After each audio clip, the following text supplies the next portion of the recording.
night may be long and the dark may be deep, but the answers are there to be found. Whether it's the normal, the abnormal, or the paranormal, you're in the right place. Let's go beyond reality.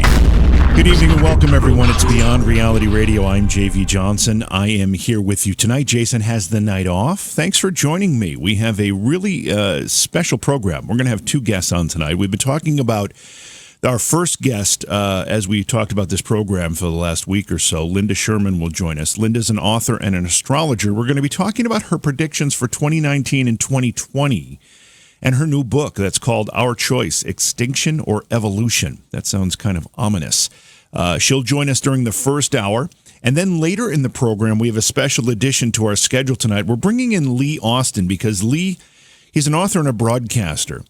He's also an expert on things like flat earth theory and lunar eclipses. And we have coming up this weekend, in addition to some dreadful snow and dreadful cold, especially in the Northeast, we have a super wolf blood moon eclipse. I think it's Sunday night.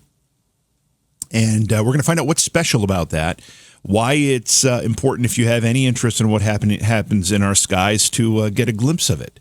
So he'll talk about that. He'll also talk about some other things, including China landing or claiming to land on the dark side of the moon. Did they do it? And if they did, why is it significant? We'll talk to Lee Austin about that. So a couple great guests, and I'm looking forward to all that. A couple things I need to announce for you as well before we get started here.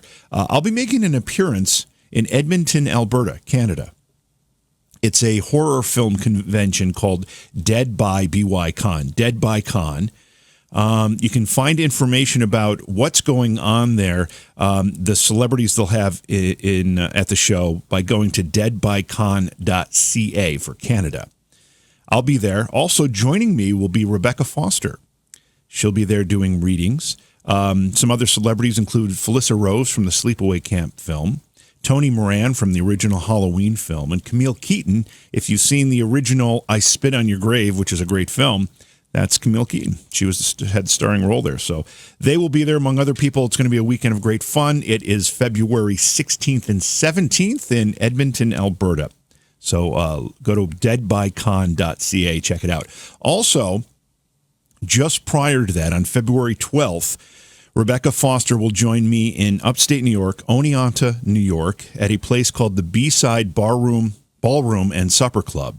It's a fancy name for a really cool restaurant bar. And she'll be doing a gallery reading, a psychic gallery reading in that location, the 12th. That's Tuesday, the 12th of February. So if you go to the B-Side Ballroom and Supper Club in Oneonta, just search their website on Google, you'll see information about that. That's going to be a great time. That's February 12th, and then from there we head to Canada for the Dead by Con. I appreciate everybody joining us here on the radio program. In addition to that, I'd like you to take a second and go to YouTube and go to my channel. It's just go to YouTube and search JV Johnson, all one word, and you'll find my YouTube channel there. Subscribe to it if you would. Click the subscribe button. If you want to, click the little bell icon, which will allow you to get notifications every time we go live or post a new video. But there's a ton of paranormal interviews on that site, on that YouTube page. They're mostly rebroadcasts of this radio program, which makes it kind of cool. But in addition to that, we do some special things, and we've got some really special things coming up soon that I've been working on. So if you go to YouTube and just search JV Johnson, all one word, you should find my YouTube channel, and subscribe to it, and then you'll know when these things are happening. We do a lot of cool things on that YouTube channel. Love to have you part of it as well. Let's see. Anything else? Yes, stop by Facebook. Stop by my page. It's JVJ Paranormal on Facebook. Stop by Beyond Reality Radio on Facebook. Like both of those. The more social media places you follow us, the more information you're going to get, and the more fun you will have, I promise. So, okay, I'm going to take a break here, and when we come back, we will begin our discussion about 2019 and 2020 predictions from astrologer Linda Schurman. We've got a lot to talk about tonight on the program. It's Beyond Reality Radio. I'm JV Johnson. Thanks for being here. Did you know that online retailers like Amazon have constant deals that can save you money on the things you buy every day? It's no joke. Save 40%, 50%, even 80% on great products, and all you have to do is know about them. Noodle Shark is the way to be alerted when something good is coming your way. Noodle Shark is the social media page that lists great deals that not only save you money, but give you the deals before anyone else has them. All you have to do is find Noodle Shark on Facebook. Search it as The Noodle Shark. That's The Noodle Shark, because you deserve to save too. Become a shark and save. Our first guest of the evening is Linda Schurman. Linda is an astrologer and an author. Her website is soothsayer.com. That's with an E, sooth with an E, sayer.com. She's got a number of books to her credit, including Our Choice, Extinction or Evolution, and Fast Forward, Surviving the Race to the Future, and What Next? A Survival Guide to the 21st Century. We're going to be talking primarily about that first title that I mentioned, Our Choice, Extinction or Evolution. Linda, welcome to Beyond Reality Radio. It's an honor to have you on tonight. Well, it's a pleasure to be on your show. So the title of your new book, or your newest book, Our Choice, Extinction or Evolution, is a bit ominous. What are we talking about here? Well, we live in ominous times. Yes, we do. Yes, this choice, Our Choice, Extinction or Evolution, was a joint enterprise, which I wrote with analyst who is an expert at data analytics. He worked for large companies and banks, corporations for many, many years with his career analyzing data. His name is Richard Spitzer. And, of course, me, the astrologer, we actually decided that we agreed on just about everything concerning the times that humanity historically is facing, the issues that we're facing, what are the odds that we will survive, the challenges that we have in this time. And Richard, being an expert in cycles and astrology, the subject of astrology is cycles. We study astronomical events in relationship to cycles and climates here on Earth in our lives. So we wrote this together. We're very proud of this book. It contains a lot of very current information, and it contains our primary predictions of what we feel lie ahead for us in this era. And we're going to get into some of that, but the predictions that you made and that you present in the book, plus some of the other insight that you give, it's based in astrology? Part of it is based on Richard's data analytics and his study of specific cycles and the data on hand at this time. And the other, each of us writes a part of a chapter together. And the other part of it is based on the astrological configurations that are here with us now and that are coming in the near future. All right, so we go into basically the 2020s. Right. Let's break this down a little bit. Tell us how astrology works. Well, as I said, astrology is a study of astronomical events. Primarily what we look at are the orbits of the planets in our solar system in relationship to constellations. As you know, you hear a lot about the signs of the zodiac, which were the constellations, which roughly correspond with the seasons of the year. Of course, we also study how these planets relate to each other, and we study that in relationship to historically what arrives in our lives here on Earth, what presents itself as a historic theme. My profession for 45 years has been to be a private consultant. I have private clients from all over the world. I consult also with businesses and various institutions, because everybody and every business, everything, every stock, for instance, has an astrological chart based on the calculations of where those planets were at the moment and from the location of your birth. So what I have gotten into in the past 15 years or so is what's called mundane astrology, which is the fates of nations, economies, the environment. These are the topics that Richard and I write about in this book. We take all the big topics, technology, communication, where both of us are very, very interested in the economies, the American economy and the global economies, because we really see a very, very difficult time that is going to lie ahead of us, if we haven't already guessed. Yeah, with the shakeups. You I guess I don't know where the term mundane astrology comes from, because the topics that you listed are pretty significant for everyone. I guess the non-mundane stuff would be, how's your love life going to go? And I already know the answer to that question for me. So I am more concerned. In the sense that we think of common or whatever is not really. It's used differently in astrology. It really has to do with the fates of not just a human's chart, like an individual's chart, but the chart of a nation. For instance, our nation, America, was founded July 4, 1776. And we have an approximate time for when we think the last signature went on the Declaration of Independence, and there's a lot of debate in the astrology community about that. But all the nations have astrological charts. The stock market has an astrological chart. This is what we deal with mundane astrology, as opposed to an individual human. We're looking at, say, a corporation.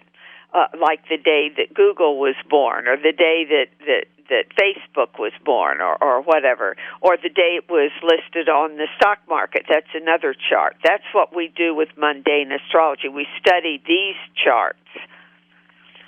So I don't want to get into those specific categories yet, because we only have a few minutes before our break here. So I want to talk a little bit more about you. You said you've been doing this for about 35 years. At least you've been consulting with people for about 35 years. Oh, longer, for 45 years. Consulting using this I was going to say science, but I'm not sure it is a science. It's kind of an in-between discipline. Using astrology to consult with folks for that long? Yes, you're absolutely right. It isn't a science because it's not something that can be quantified or measured per se in a test tube or on a computer or whatever. But it's very interesting. All of us who are astrologers who are interested, we're drawn into it because we see these themes rising in our lives. When we have our charts done, we see the signatures of certain talents and abilities and conflicts and everything that are very prominent in our lives. There's a correlation. But it's not exact. Why? Because, as our book says, our choice, individuals make choices. You can have an astrological chart that is composed a certain way, and you could have an astrological twin, even an identical twin, and you would still make along the way, you would have choices to make, and one of you may go left and the other one may go right. So there's that mysterious factor in all of our lives of the things that we are born with, the tendencies that we are born with, and then what kind of choices do we make all along the way. We feel astrology has value in that we describe the scene or the scenario, hopefully so that you and anybody else who does this, has this experience, will make good choices. Could that be considered a free will component in all of this? Yes, in a sense, if you want to use that term. There's debate about whether free will exists. I happen to think that it does.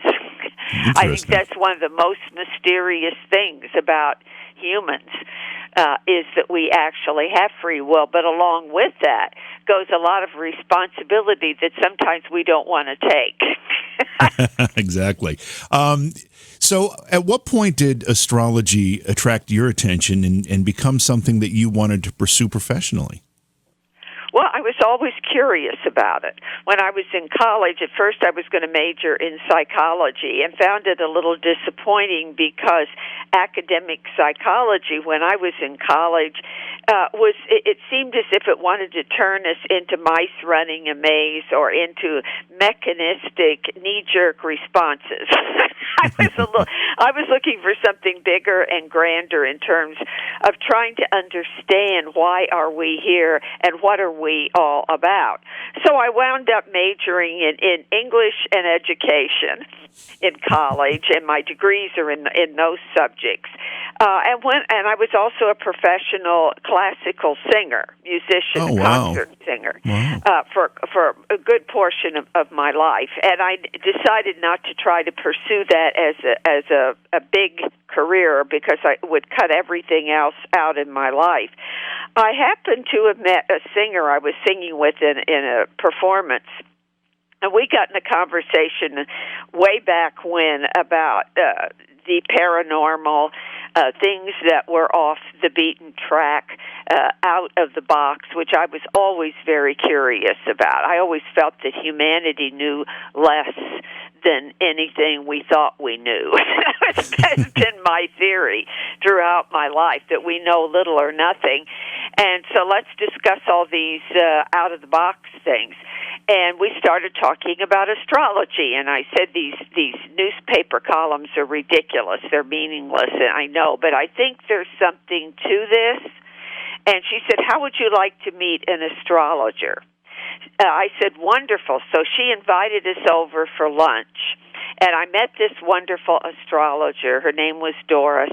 She also had a degree in engineering, and she was an artist and an art critic. She was a very brilliant woman, very well-educated woman, and she pursued astrology as a hobby, but a very serious hobby. She constructed a chart for me and told me exactly what I was thinking of doing and what I did immediately ahead in that year of my life, which was a transformative year for me. And I was so impressed. And she said to me that she thought I should pursue it seriously, that my chart showed that I could actually be an astrologer, which, of course, from my particular background, that had been the last thing that had ever crossed my mind from the background I came from. Right. So she got me started. I pursued it as a hobby. I read every book I could get my hands on, and eventually, after I married my husband, and we were married in the 1970s when there was the consciousness movement. Tonight we're talking with Linda Schurman. Linda is an astrologer and an author. Her newest book is called Our Choice, Extinction or Evolution. And Linda, as we were talking before the break, I had to cut you off. You were talking about your evolution personally into astrology, and you had just left it off at the point where you'd gotten married. Yes. Well, my husband was fully supportive of our exploration of human consciousness. We did this together through learning to meditate, and we took various courses. It was really quite a movement back in the 1970s and early 80s that we were very strongly involved in. That's when I got started studying astrology seriously and set up a practice which has been doing well over all of these years. I have developed a clientele all over the world. Now, when did I get into mundane, what we talked about before? I got interested in the astrology of finance and economics in the 1990s. And began to do charts of corporations, and also I got involved in looking at political, economic cycles, and then environmental cycles. And so as time has gone on, this has become increasingly important to me, and not having an education as an economist, it took a lot of work. The first two books that I wrote, I had to do enormous amount of research just to find out what derivatives meant and what was going on Wall Street, and what were the economic trends in our society. We have been trending toward monopolies. We've been trending toward giant derivatives investment, which is a license to gamble with trillions of dollars.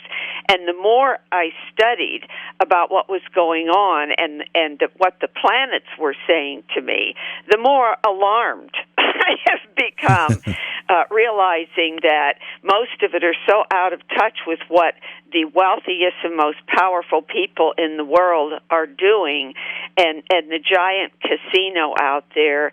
And we think we're a democracy, but you have to be informed in order to have a democracy. And most of us, certainly I was at the top of that list, were not informed about what was going on. We all know the 2008 crash.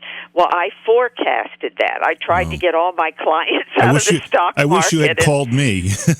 Yes. And I have a list of forecasts. I had forecasted a terrorist attack on the United States in 2001. I said the planets lined up similar to where they were at Pearl Harbor. And there's a whole range of predictions that I have made. I felt that the era that we are in now, with Pluto in Capricorn, in which it squared Uranus for several years, mimicked the 1930s in many ways. The rise of the Third Reich, the Great Depression, and certain things that went on. Also, there was the splitting of the atom that took place. It was the beginning of the nuclear age.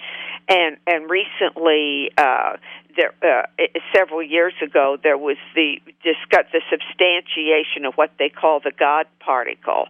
And also, Einstein's spooky action at a distance has been now proven, and a number of major breakthroughs in physics and technology that are going on at the same time humanity threatens to extinguish itself with global climate change and massive amounts of pollution and contamination that we have disdainfully released into our natural environment. So that these have been major concerns of mine through the years, and so I see what lies ahead right now. And there, if you are interested, I can make some forecasts of what I think lies ahead. Yeah, no, I think we need to do that. I don't know what the best way to do that for you is. What I would like to do is talk a little bit about the different categories, and you've touched on some of those that you address in the book. Yes. You know, there are 6 of them that I count. So outline the categories for us, and then let's talk a little bit about each. Well, the title of our book, as you know, is Our Choice: Extinction or Evolution, and we think that this is the choice that we have. And the one of the major things is economic choices. The list is economic choices, information choices, technology choices, energy choices, environmental choices, human consciousness, philosophies, beliefs, and transformation, and the choices that we may make in that arena. So that lists the chapter headings. And those... Now yeah, go ahead. Well, I feel that we're going to be forced into a lot of these things. We're going to be forced, as we used to say, into saying, "Uncle, okay, we can't go on the way we have." Mm-hmm. We can't. Mm-hmm. By the serious things that are occurring, the Jupiter-Saturn-Pluto conjunction in 2020, I think there's going to be economically a huge crash by the end of this year. Already we're seeing wild swings and fluctuations in the stock market. We're going to encounter massive debt crises, sovereign wealth debt of our nation and other nations around the world, giant trillions of dollars, corporate debt now in the United States alone. They leveraged and got into so much debt because monopolies have been allowed to flourish in this era, and corporations have bought other corporations, and what do? They leverage it, they finance it, they borrow the money from the banks. Oil and gas companies live off of borrowed money and debt, as do the farmers. private credit card debt is the largest ever in our history. Student loan debt is enormous. And we're just going to get to the point where we can't service this. And what may be a trigger mechanism is a derivatives crisis. Now, derivatives are bets. You've heard, of course, of hedge funds. Five big hedge funds, by the way, went under and closed down this fall. There are serious things already happening. But what a derivative is that you buy a bet on a stock or a commodity or a bond or a market. In fact, you can buy a bet on the weather if you want. You don't buy the stock. You don't buy the commodity. You buy a bet on it. And somebody on the other side of this contract has to bet the other way. So you have another person, say you bought a call, which is a bet that gold will go up in a certain period of time. And the other guy has bought a put, which says, no, gold is going to go down in this period of time. So there's a winner and a loser eventually when you end that contract. Now, this is risky business. If you remember credit default swaps in 2007, 2008, in that crash, there was a huge amount of derivatives that crashed in. You can lose so much that you can't pay off the person who bet on the other side of you. So everybody loses huge amounts of money. Now, these derivative things are now in computers, and they are just... It's unbelievable. There's very little human intervention. They feed data analytics data into the computer, everything, every piece of data that you have is already passed. Now, a lot of data will say, as we do, it points to a future. The data that we're dealing with now points to a future. But the mistake we continually make is that what has been going on is immediately past. And there could be things coming from left field that nobody knows is going to happen that just sets off what I call a nuclear reaction and crashes the markets. And, so let me just back you up because you gave us a lot of information there. Are you saying that based on your astrological readings, yes, you are seeing this type of economic catastrophe? I'm seeing that as a very high probability. Yeah. I think we're in a cycle. We haven't seen these planets coming together in this way since 1929. This is how serious this is. Wow. I really feel in 2008 we could have corrected a lot of abuses. Mm-hmm. We didn't. Instead, the taxpayer bailed out the banks. Mm-hmm. And we never really, Dodd-Frank really never corrected. They complain about it all the time, but it basically did very little or nothing. The banks were supposed to have a supply of cash in their vaults. They're supposed to, yes, they did that to a degree. But the scale, that what they have saved in the back vault, so to speak, theoretically at any rate, is nothing compared to the amount of debt that is on the other side of this. And I just feel that it's like anything else. Something is going to spring a leak, and the whole thing is going to come down. And we are really, this economy is in very, very serious trouble. And all we get on the news is how great it is. So if we have an economic catastrophe, the depth and size and scope of what you just described, clearly, that has many, many consequences. What do you see in the astrological signs that are collateral damage to that? Because what goes along with that? There's massive unemployment. There's systems that break down that we can no longer. And it's interesting right now with the government, 800,000 people out of work, and the government shutting down. What we are seeing, how fast our system could break up, how fast it could come apart without the regulation, without the people there to manage it, without the guys in the airport, without the security forces, without the the people cleaning up the parks and the highways. We can see just how fast we can tumble down. When you could no longer afford these things, and these Social Security and Medicare and Medicaid and unemployment insurance, these have been protections that were in place. How long can we afford to finance that if there's no more tax money coming in? Things are what I call hitting the fan. That's big time. We have to take a break here, but that's one thing that I don't think you mentioned. You mentioned a lot of debt, and you're absolutely right on all that, but the biggest borrower is the federal government, spending way more money than it takes in, and it's been doing it for years, and I've always seen that as the biggest threat to prosperity, because you can't do it forever. You simply can't do that forever, and the amount of debt that's being accumulated, and what are we at, $22 trillion of debt at this point of the federal government? And that's what they say. Yeah. It's probably much worse than that. Linda, the word extinction in that title, does that necessarily mean extinction as in the end of the species, or extinction as in the loss of our way of life?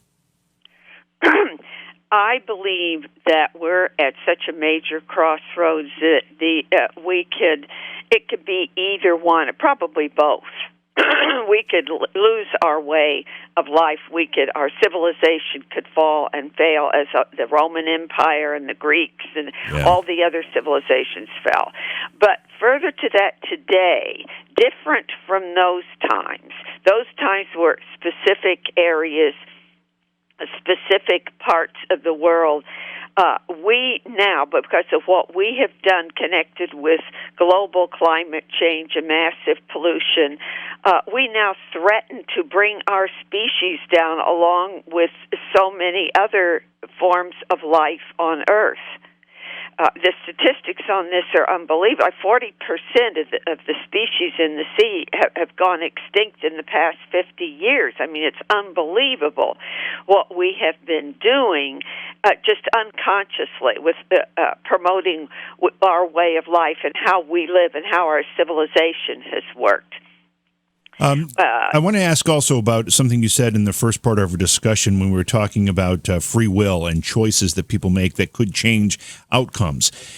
Is that phenomena does that also apply to these, what you called mundane categories? For example, exactly. Economics. Absolutely true. Because we're looking at the choices that not only that individuals make, but that, say, governments make or corporations make or institutions make.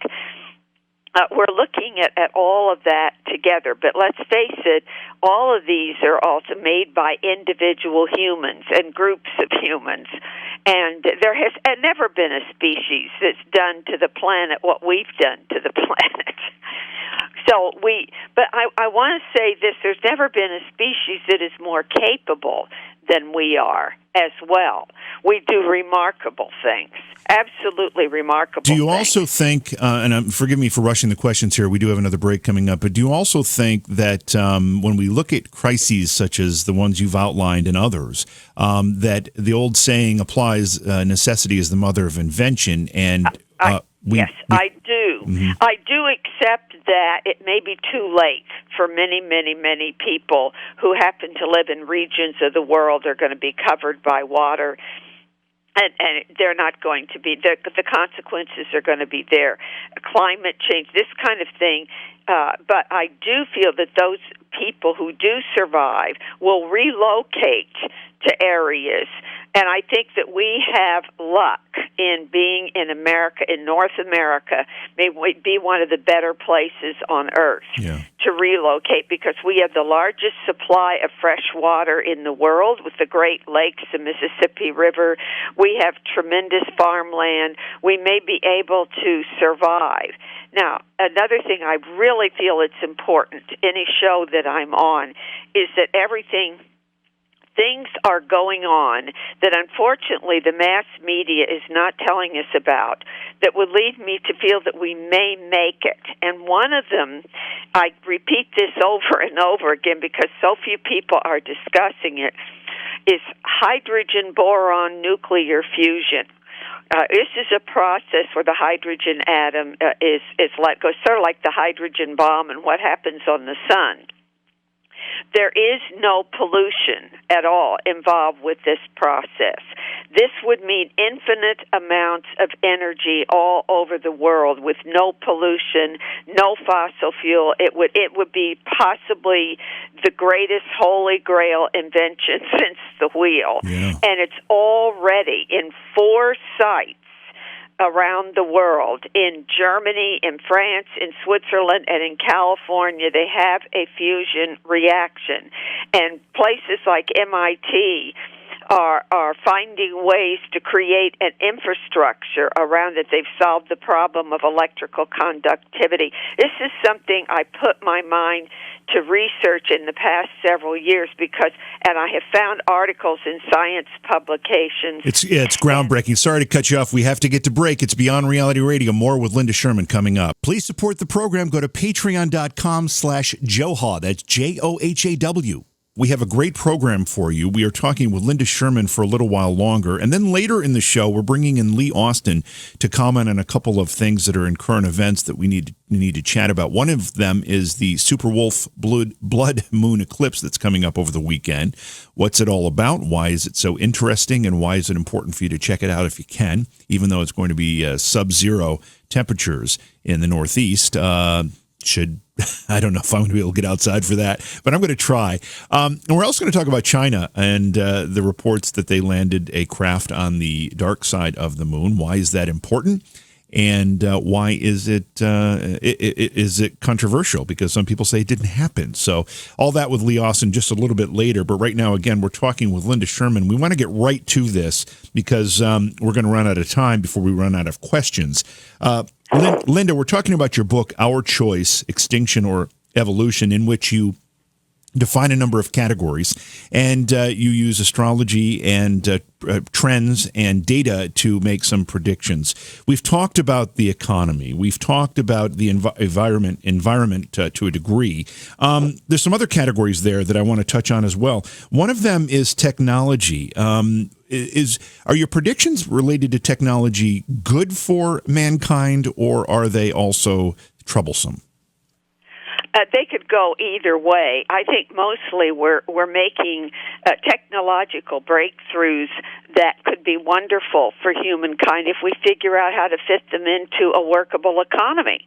Because if you get rid of all the jobs and substitute robots and computers for everything, you're not going to have an economy that supports the technology.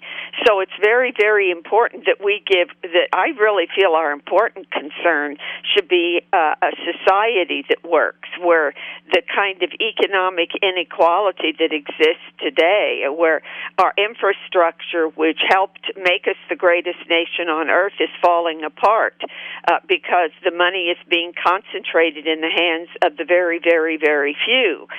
We've got to solve these economic opportunities before we're going to be able to make use of technology. For instance, Linda, can we put the genie back in the bottle here? I mean, I lament the same things you're talking about. I'm very concerned about the exact same things, but it seems like we are a freight train out of control with some of these issues. I agree. I really think we are. And we have to decide collectively as a nation. Well, you say genie out of the bottle. I really think that many genies technologically are already out of the bottle. It's like we created the internet without creating adequate cyber security. When young people say to me, I'm going to major in computer science, what should I do? I say, kid, major in cyber security. You'll be able to write your ticket. Yeah. Because we plunged in. That's just an example of what you're saying in this great thing called the Internet, and we're now all over our smartphones and on social media, and guess what? It's being hacked, manipulated, used constantly to advertise things. So we've always had, I call it the Frankenstein problem.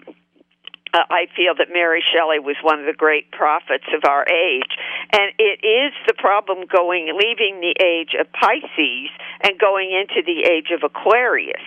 If we don't get what Pisces was trying to say, which is the dignity of the human soul and psyche, and let's work together cooperatively. Let's work with each other and in concert with nature.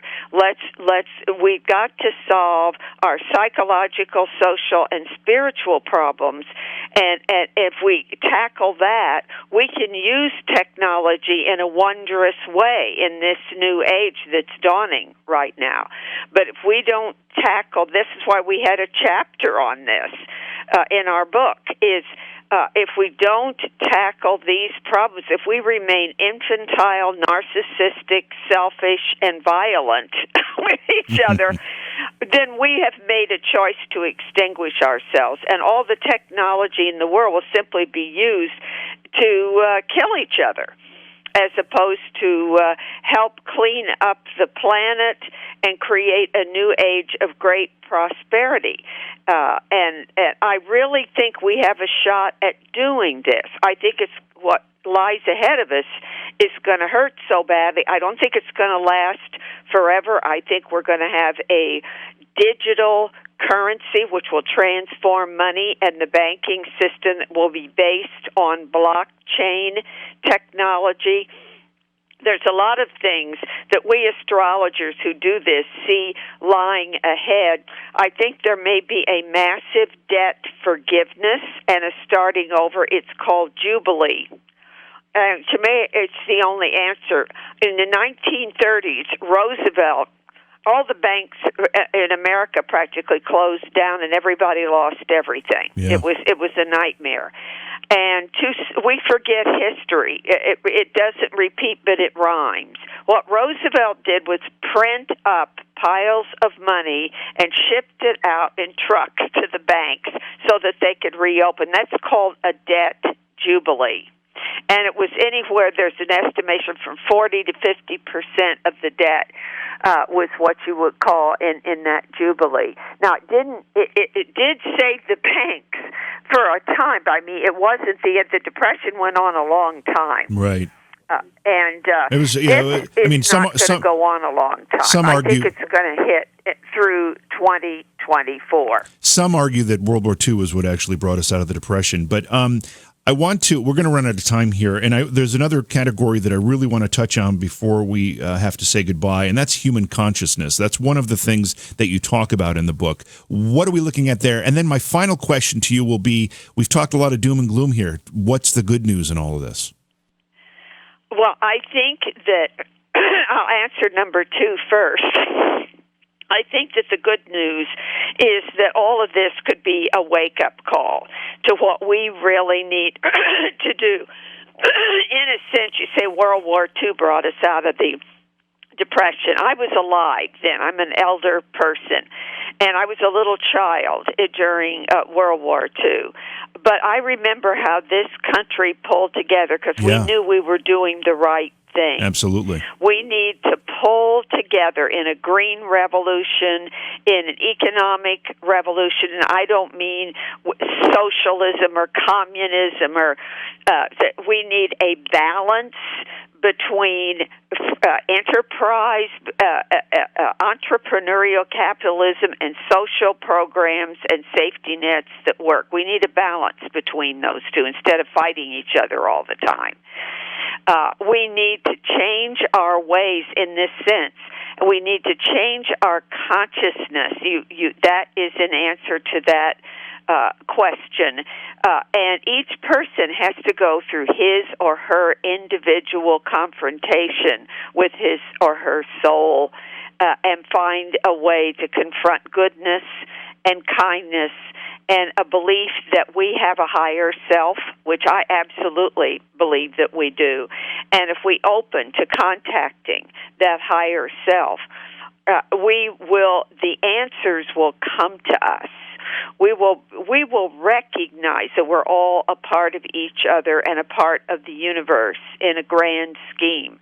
And once that recognition takes place and we see everything so differently than this predator-prey consciousness that we're in right now, eat or be eaten, there's winners and losers.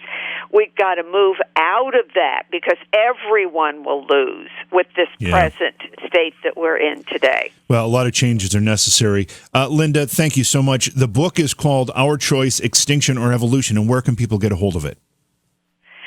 They can buy it on Amazon. Seems to be the place everybody's going these days, right? Yes, and you can go to my website, as you said earlier, Soothayer, SOOTHESAYER. I have a monthly newsletter free to everybody on that site, and I have a picture of the book. You click on it, it gets you right to Amazon, and you can buy it from there. You can buy the book in paper or digital. Perfect. Our time was too short. We're going to have you back on, but I do appreciate you being with us tonight. Well, thank you very much for having me. We appreciate Linda Schurman being with us in the first part of the program. Our second guest for the evening is Lee Austin. He was here about a month ago. Lee, welcome back to Beyond Reality Radio. It's great to have you back. Hey, it's great to be on board, JV. I'm sorry Jason couldn't join us. Yeah, he's got stuff going on too, so we try to swap it out when we can. But thank you for being here. Now, the reason we brought you back so soon, we don't usually bring guests back so quickly, but there are a couple things going on that you were a very appropriate guest to have on to talk about, things in the news that we need to touch on. And the first of those things I want to chat about is China. As we've all heard in the news, China reportedly landed a craft on the dark side of the moon. There's some speculation as to whether it happened or not. I don't know if that's just conspiracy theories or there's actual evidence to support that. But first, why is it significant that the Chinese, or anybody for that matter, has landed a craft on the dark side of the moon? Well, I think when the Chinese announced that they landed on the dark side of the moon, it gives validity to the NASA program, which, of course, I call into question because I don't believe we ever went to the moon in the first place. So if you have the United States landing allegedly back in 1969, and now you have China landing, it gives credibility to the idea that we went there in the first place. Okay, so are you suggesting then that this is a ruse to help support the idea as maybe critics become more vocal with the internet and social media, and those who think it was a conspiracy to begin with are maybe making some inroads, therefore they needed a story to help support their own? Yes. Interesting. Yes would be the short answer. The long answer is I believe that the Chinese are in on it. And when I say that, people go, okay, so you're telling me that thousands of NASA employees and thousands of Chinese are all in on this conspiracy? And the answer is absolutely not. It's very similar to the Freemasons. You have the first 3 degrees, and then you have the other 30 degrees. There's a club within a club.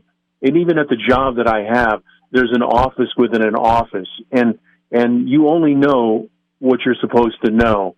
And those that really know are the ones that allegedly went into space, which would probably be just the 14 that were in the vicinity of the moon. They're the only ones that really know the truth, but I would suspect they didn't go. Well, let me understand exactly what you're saying here. Is it your belief and your contention that we didn't go anywhere near the moon, or we just didn't land on the moon? We just didn't land on it. So we actually did have astronauts. We did send them into space, and they were near the moon, but we never actually set foot on the surface. Well, and this comes back to the belief that I have and that I wrote about in Morningstar's Tale, is the fact that I honestly believe that the moon is hollow.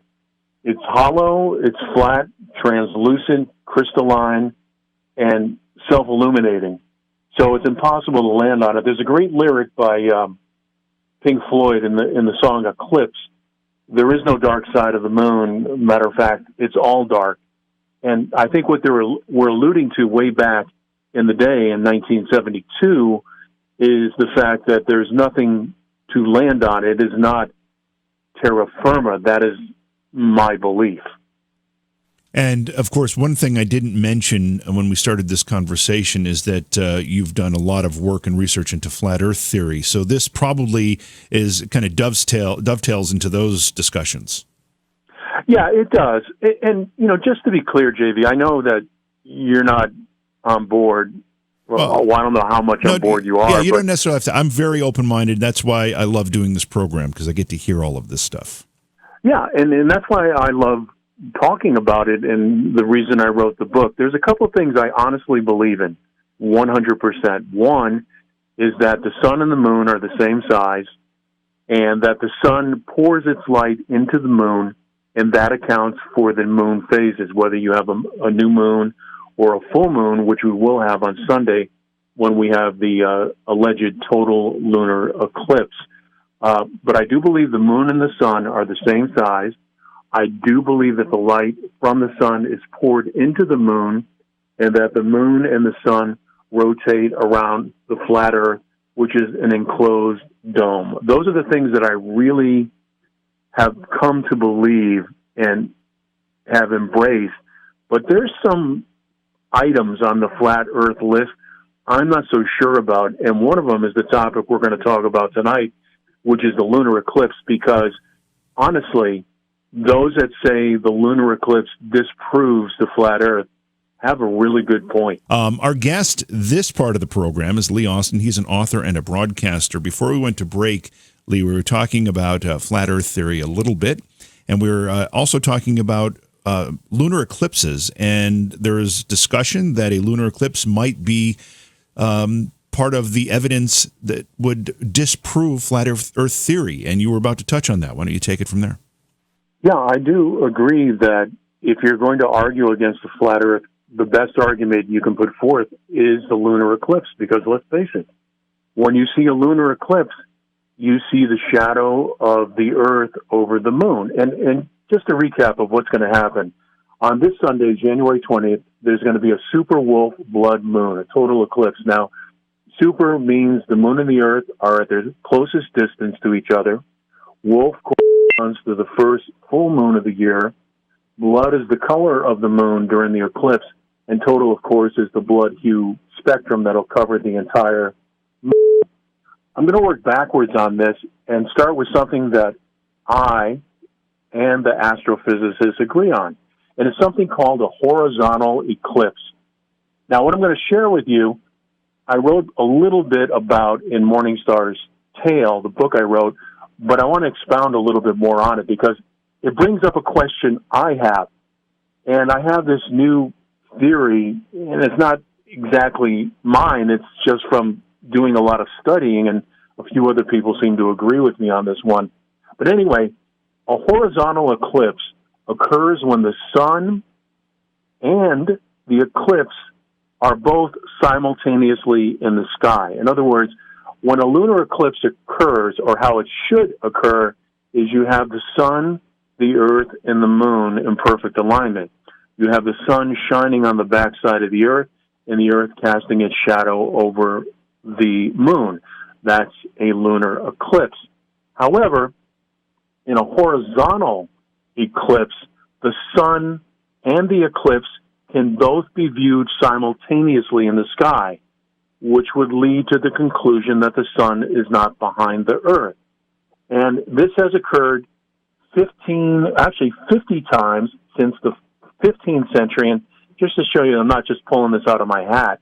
For the record, the last horizontal eclipse, and this is documented, was October 7th, 2014. So you have the sun and an eclipse occurring in the sky at the same time, which is impossible. So that leads to the question, okay, if the Earth isn't causing the eclipse, then what is? Well, there's this theory, and I don't even know if I believe it, because I'm learning as I go. And when I present this material, I'll tell you when I believe something, like the sun and the moon being the same size and the sun pouring its light into the moon. I believe that. This, I don't know if I believe, because I just studied it, and I'm still trying to assimilate it. But the idea is, in the Book of Enoch, the sun and the moon are never at the same altitude in the flat Earth model. They're about 3,500 miles above the surface of the flat Earth, but they're always at a different altitude, except on a very rare occasion when they are, and simultaneously again, they're 180 degrees apart. So picture a flat Earth, the sun and the moon at the same exact altitude, 180 degrees apart. The idea, or the theory, is that the sun shines its yellow light through the magnetic field of the North Pole, which extends northward, and as that light is going through the magnetic field, it changes color to a red hue, and what you're actually seeing is not the Earth's shadow, but you're actually seeing the refraction of the blood hue from the sun shining through the magnetic field. And when it hits the moon, because it is projected light, a darker light, it gives the effect of curvature. Because keep in mind, with the flat Earth theory, the moon projects its own unique cold light. So for a temporary moment or a few minutes, you have the light from the sun going through the magnetic field of the North Pole and projecting a darker hue color over the existing projected light out of the moon. I know that what I just said sounds convoluted and confusing, and I had to read it and reread it about 20 times before I even began to understand it. I don't expect to convince anybody of what I just said to be the truth. I don't even know if it's the truth.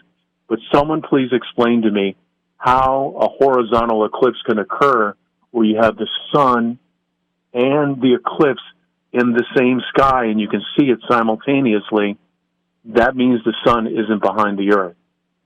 And that's kind of where I'm at with this. I don't know. But I got to tell you, JV, I just love talking about this stuff because I'm always learning and I'm always open to listening to somebody else's theory or what they believe to be true. Where do you stand on this whole thing with the flat Earth? Do you think it's just nonsense? Are you 20% in? Where do you stand on it? I don't know if it's fair to ask the interviewer a question like that, but I will say that I am fascinated by the discussion, and I am fascinated by the resourcefulness of those people who are passionate about proving their side. In this case, we're talking about flat Earth. I haven't come down on any resolute side yet. I happen to think there's more proof that needs to come my way before I can make any real determination. So I don't know that I could give it a percentage, but I love hearing the discussion and I love hearing the evidence. And I've watched a number of people's presentations on YouTube as they've offered such evidence. So I'm going to be non-committal about this answer. So I'm sorry about that. No, not at all. That was not a non-committal answer. That means you're open to it. It took me 2 years and losing a radio job over it. You know, as we discussed. That's right. I remember during the previous interview in December. I literally got fired from a network for talking about this too much because I became obsessed with it, and that kind of led to the book. But I just enjoy having these kind of conversations. I actually work with an atheist at my job, and we have some of the most fascinating conversations, and other people at the office are always listening in because it's an exchange of ideas, but a mutual respect for each other. I respect him, and he respects me, and we just agree to disagree. And I've got to ask, a great conversation. I've got to ask because my memory is failing me a little bit here. Was it our discussion when you were on in early December that we had so many haters jumping into our discussion in the chat room and subsequent? I know it was right around that time, but I wasn't sure if it was our discussion. Do you remember that at all? I remember Jason saying, "I don't know what you're doing, but the phones are lighting up." Yeah, I think, and that's the part that bothers me. I don't really care what side you fall on. And anytime we have a guest on this program, I welcome these thought-provoking discussions. And when people get angry about it, is when I start to question their motivation. Because hey, you've got to have an open mind about everything. And the things we talk about today. Similar things were talked about, 1,000 years ago that turned out to be not so crazy once time, went on. So I just think it's silly to put hate into this discussion, and some people seem to do that. Well, and what you're doing is you're messing with people's comfort zone. Think about it. When you and I and everyone else in the audience went to school, one of the first things we saw was the globe. And we've all been indoctrinated into it. And for someone to come on the radio and go, well, basically everything you've been told is a lie, really takes people out of their comfort zone. And I can understand why somebody would be upset saying, who do you think you are? And this is just insane. And honestly, the first time I heard the flat earth theory, I thought it was stupid. And it took about a year for me to even approach the idea that it could be a possibility. But, in this book, Morning Star's Tale, it's not just about flat earth. It's Lucifer basically explaining how the universe is built, how you and I are built, and why he does what he does, and what his end game is. And in the book, Lucifer says his end game is to go back in time and destroy time, because by killing time, he'll kill God. So there is a story within a story. I think part of the, I don't want to say problem, but issue with this book is that we get, not you, but everyone gets so focused on the flat earth. It's really the introduction to the book, because the ideas that I've had on my own radio show that I've talked about for years, I could not express in the first person because I knew they were just crazy. But I thought if we could get Lucifer to explain it, and Lucifer didn't care because he knew you wouldn't believe him, that it might make for an intriguing read, and that's kind of the angle I hit on it. Right, and we're talking about your book, Morning Star's Tale. By the way, the website is morningstarstale.com. We don't have a whole lot of time here. We have about 5 minutes left, and I wanted to ask about something else that was mentioned here, the Nephilim. Somehow, in some way along the discussion here, you connect the Nephilim to a blockbuster, well, I don't even know if it's a blockbuster, but a recent superhero movie known as Aquaman. What's the connection there? Well, just to go back in time and then bring it up very quickly, the Nephilim, and this is my belief based on reading the Bible and the book of Enoch, the Nephilim were the result of the dark angels, the Watchers, 200 of them descending on Mount Hermon and having sex with women and creating a race of giants. And that's why the Ancient of Days, or as Lucifer would call him, the Demiurge, flooded the earth because he corrupted the seed and the earth was filled with these giants. So a Nephilim is a half angel, half human. So you had carnal mixing with spiritual, and God flooded the earth because Lucifer was going to corrupt the systemic DNA of man, which is a double helix. In Aquaman, come to find out that Aquaman's father is a man, and yet his mother is a mermaid, I guess like the Starbucks mermaid or something. So he's half human, right? Half whatever, fish, animal. He could even be a chimera, which is a half human and half animal. But in Aquaman, you are dealing with an archetype Nephilim. And so the movies show us what's about to happen. And there was another movie that came out that's incredibly forgettable, apparently, called Replicas, the new movie with Keanu Reeves, where he resurrects his family using DNA technology and synthetic biology. So all of these movies that are coming out, in my belief, are predictive programming and showing us where we're going. So if you don't want to read the Bible, you don't want to read the Book of Enoch, just go to the movies. You see all of it there. I want to circle back to the China discussion a little bit because in the United States anyway, much of our space program has been contracted to private companies like SpaceX and others. Do we actually have a space race underway here now, whether it's for the purposes they define or other purposes? Is that going on? I think we have a PR race as far as space goes, but there is definitely an AI race going on, and I think that's a much more ominous topic. And it was Elon Musk, the CEO of Tesla and SpaceX, who said he feared we were unleashing the demon when we pursue AI.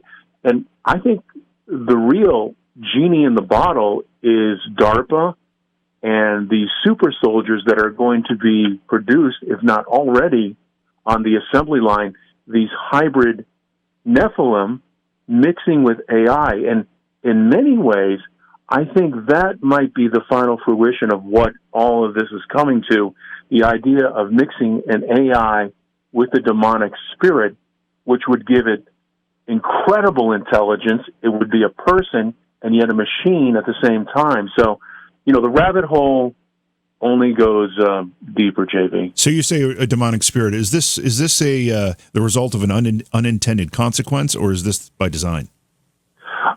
I think it's all by design. What's happening in the labs across the world?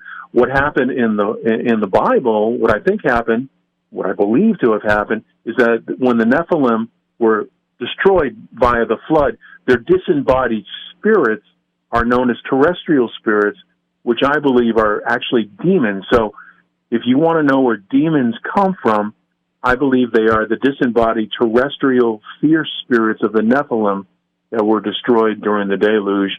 And these are the same spirits that I think are going to be used with these super soldiers and ultimately merging with AI, this whole iron and clay scenario that's talked about in the book of Daniel. Okay, so where can folks get a hold of your book? I know we talked about it about a month ago, but people are always looking for stuff.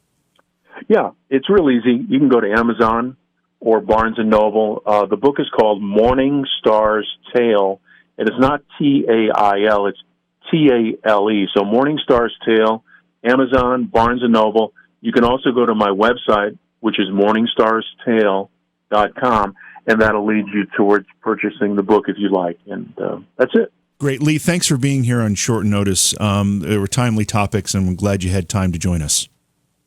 JV, I appreciate the year. Okay, we're going to take a break. We'll wrap things up when we come back. It's Beyond Reality Radio. I'm JV Johnson. Thanks for being here tonight. Welcome back to the program, Beyond Reality Radio. Thank you to both our guests tonight. Great conversations, very thought-provoking. We appreciate both of their opinions and their points of view and the information they provided tonight. It's always a great night, especially when we have two guests. Next week, we've got some great shows for you. Monday night, Michael Bodine, he's been on the program before. He's a psychic. He'll be talking about his brand new book called A Psychic's Life, What It's Really Like. And then Tuesday night's program, William Stickevers will be here. He's an astrologer, and we're going to be talking about the 2019-2020 global crisis that he predicts. I see a theme among these astrologers. It's interesting. We're still working on a guest for Wednesday night. We've got some schedules shifting around. And then Thursday, Scott Crichton will be here. He's a revisionist historian. He's going to talk about the Great Pyramid hoax and Project Osiris. So we have a lot of great stuff next week. We're going to be talking about some things that we haven't had a chance to talk about yet on Beyond Reality Radio. Once again, I'll ask you to stop by my YouTube page. Just go to YouTube and search J.V. Johnson, all one word, and it'll come up. Subscribe to it if you would. And if you want notifications on when we go live and the things we're doing, click on the little bell icon that will give you notifications every time we post a new video or we go live. And we do a lot of neat things there, including replays of this program, but we have some other programming that we do that is interesting, a lot of paranormal stuff. I'm sure you're going to like it. Also, give us a visit on the Beyond Reality Radio webpage. The coffee mugs are there and available for sale. We just sent a whole bunch of them out. I think the cold weather's got people drinking hot chocolate and stuff, and no better place to put it than in a Beyond Reality Radio coffee mug. So do that. How do you spell what? Okay, that's going to do it for tonight. Thank you so much for being here. Have a great weekend. Tomorrow night, of course, will be a best of program, as it is every Friday night. Thanks for being here. I'm J.V. Johnson. We'll see you next week.